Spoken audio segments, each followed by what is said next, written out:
In my capacity as chair of the members of the European Parliament Group for Kidney Health, I'm pleased to welcome you all to the 2016 European Kidney Forum, and I express my gratitude for your presence here to discuss an issue of fundamental importance for improving public health in Europe. Improving lifestyle and diet in the general population before kidney disease strikes has more socioeconomic impact than secondary prevention and treating just patients who have already a moderate degree of the disease.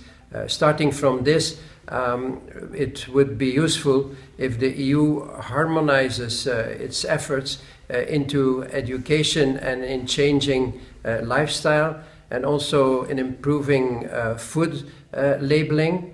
I think an important point is that there are huge differences among European countries as well in health style attitudes as in the approach of the governments, and it would be very useful if the governments learn from each other what each country is doing so that they can copy what seems more adequate to them than what's happening in their own country. The very powerful European financial instruments to achieve concrete results in this area, because that is what is needed.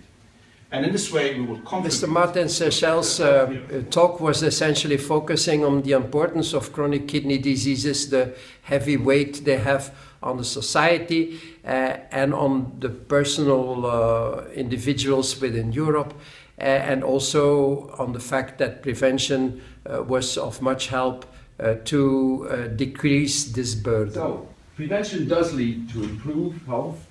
Good thing. This is what we heard from Dr. Sechel.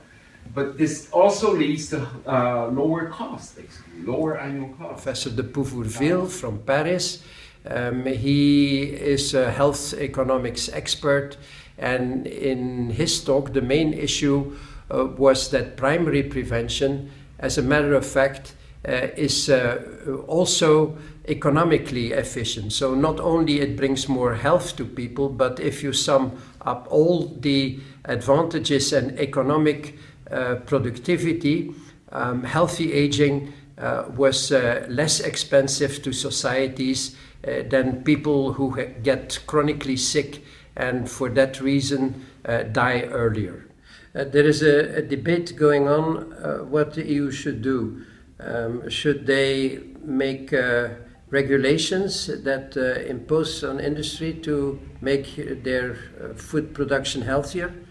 Or should there be only advices without obligations for industry? I think that the group altogether thought that it was better to impose regulations just to make sure that the necessary changes occur.